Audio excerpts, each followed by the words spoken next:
ṣó yẹ kí wòlíì ó máa sọ ìran àwọn èèyàn lórí social media? Ṣebí wòlíì ló pera ẹ̀, ṣìbáládùá ni. Kàkà tó fi ń pariwo wọn kò ṣe kúkú gbàdúà nínú kọ̀rọ̀ yàrá ẹ̀. Kò ṣe wá nọ́mbà wọn kó pè wọ́n kó jíṣẹ́ fún wọn tán bá gbọ́ dédé tí wọn ò bá gbọ́ dédé. Èyí ni àwọn ìbéèrè tí ọ̀pọ̀lọpọ̀ ènìyàn ń béèrè nínú ọkàn wọn àti lórí social media. Àtàwọn tó ní òye nípa ẹ̀ àtàwọn tí ò ní òye nípa ẹ̀. Oríṣiríṣi fọ́nrán àti fídíò lẹ máa rí everybody ṣáà ń sọ tiẹ̀. Ẹlòmíín gbé àwọn èèyàn ṣépè. Àwọn tó bá sọ nǹkan báyìí á ṣe wọ́n. Ẹlòmíín sọ pé sẹ́rí ní ọ̀pọ̀lọpọ̀ ìgbà ẹ gbọ́dọ̀ kọ́kọ́ mọ̀ pé gbogbo wòlíì kọ́ ni aríran. There are 7 kinds of prophets. Oríṣi wòlíì méje ló wà. Gbogbo wọn kọ́ la ríran. Now, èmi tí mo ń sọ̀rọ̀ yìí máa jẹ́ kó mọ̀ kíní kan when I talk about prophet and prophecy. Ohun tí wọ́n bí mi sínú ẹ̀ ni. I came from a region where we understand the efficacy, the basics, the fundamentals of the prophetic. Ọmọ Ìlàjẹ ni mí. I was born and brought up in Zion Church. Anybody tó bá wá from riverine part of Ondo State, or if you have anybody who is an Ìlàjẹ person or who came from the riverine part or tó súnmọ́ Ìkálẹ̀, lọ bèrè lọ́wọ́ pé àwọn wo ni wọ́n pè ní Zion Church. They will tell you that these people àwọn ni ìran Israeli ní Africa.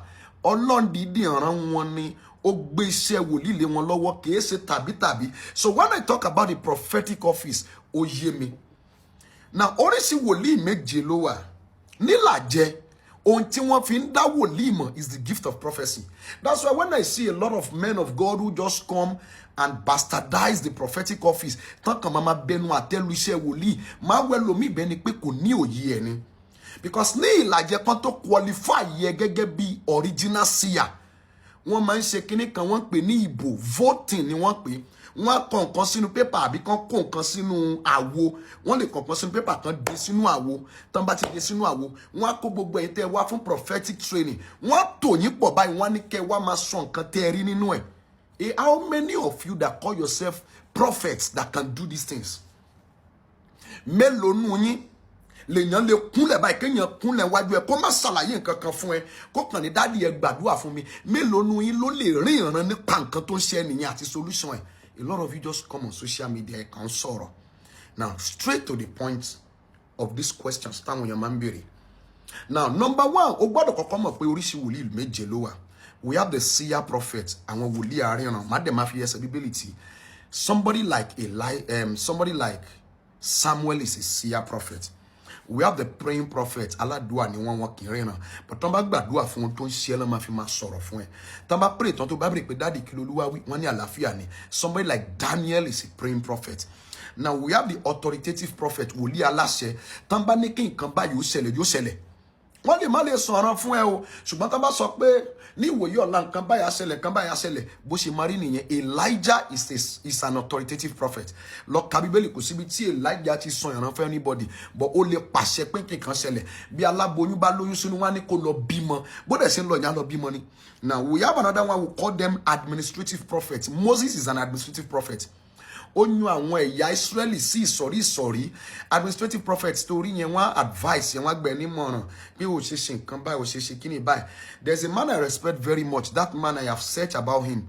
Pastor Sam Adeyemi is an administrative prophet.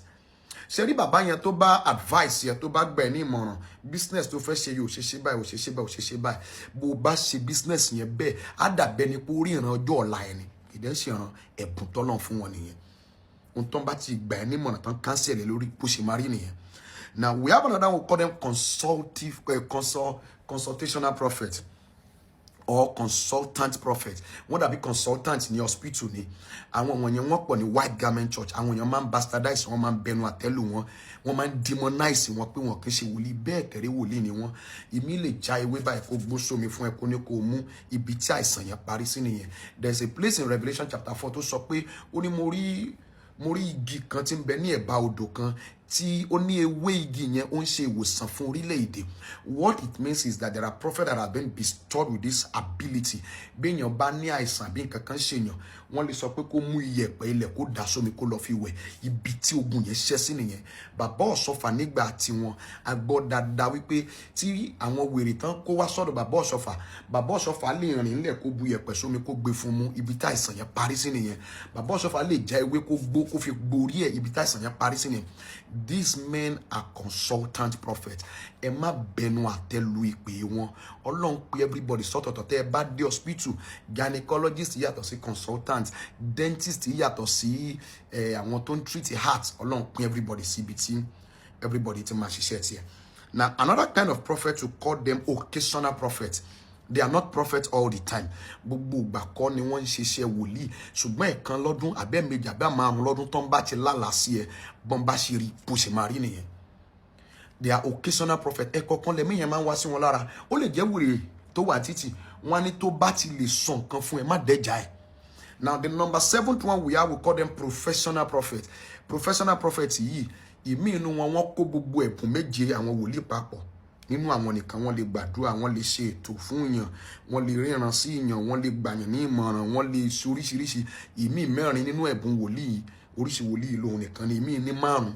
They are professional prophets. That is, they have diverse of these offices of the prophet. Now, you must understand that not all prophets are seer. It is one thing to be a prophet, it's another thing to be a seer prophet. Kí o lè kọ́lọ́n. Bíbélì sọ pé èmi Ọlọ́run ò ní ṣe nǹkan kan láì fi hàn àwọn wòlíì mi. In that context, he's talking about the seer prophets, not the prophet in general. Now, let us go dive down. So, yẹ kí wòlíì ríran sí celebrity kó wá sórí social media. Àkọ́kọ́ ni pé kí ni wọ́n pè ní media. The word media is derived from a Latin word, they call it medios. The meaning of medios is middle, like a middleman. Means of communication. Like your phone where a man sọ̀rọ̀ sí phone. Mo á sọ̀rọ̀ sínú phone.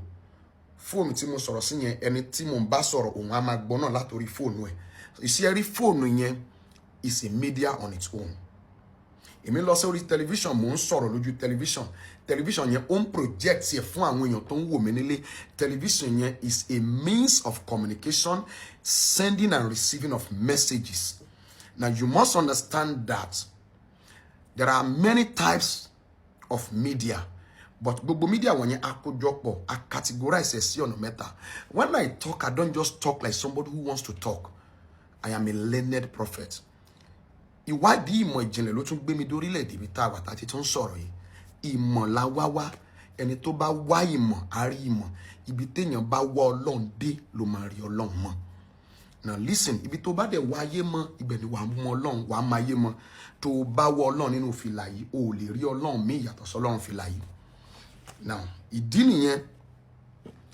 When you're talking of media, we have 3 kinds of media categorized. All media categorized into 3. Number 1, we have what we call the print media. Print media ní ṣe pẹ̀lú newspaper, flyers and billboard. Tó bá fẹ́ reach out sí èèyàn tó ní means of personal communication pẹ̀lú ẹnìyẹn. Bóyá o fẹ́ wish governor ìlú kan ní happy birthday, o dẹ̀ ní phone number tó lè fi pè wọ́n, but o fẹ́ kí message yẹn kan lára, o lè ṣe sí billboard. Bí governor bá kọjá níwájú governor's office àbọ̀ ń kọjá within the state ní ibi tí billboard yẹn bá wà, o máa rí bí orí àwọn tó súnmọ́ máa rí wọ́n sọ fún. O ti rí àwọn èèyàn tó ń wish èèyàn ní happy birthday ní orí newspaper, because every day ló máa mú a copy of the newspaper lọ sí governor's office or the presidential office. So the president or the governor don't try to send message sí o máa rí. Or let's say flyer, you want to communicate to the public, you can print flyers. That's number 1. That's the print media. Another one, we call it broadcasting media or electronic media.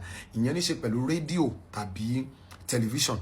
We lọ sí television kó lọ kí governor, àbí kó lọ kí èèyàn kan, àbí èèyàn sọnù. Ó ti gbọ́ pé èèyàn ń wá olólùfẹ́, àbò ń wá ọ̀rẹ́ kan tó jẹ́ pé long time friend díẹ̀ ní tí wọ́n ti lose contact.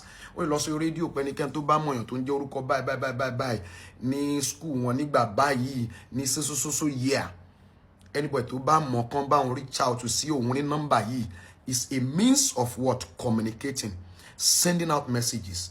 That is broadcasting or electronic media. tó ẹ̀yin èèyàn wa mà ti gbọ́ àwọn ọ̀rọ̀ yìí tí wòlíì Akọ́gun tí ó sọ nínú fídíò yìí. Ẹ ti gbọ́ àwọn àlàyé tí ó ṣe látàrí ìjà tí ó ń lọ láàrin òun àti òṣèrébìnrin LIZZY Anjorin. Ẹ̀yin èèyàn wa, ẹ ti gbọ́ ọ̀rọ̀ tí arákùnrin yìí jáde láti wá sọ.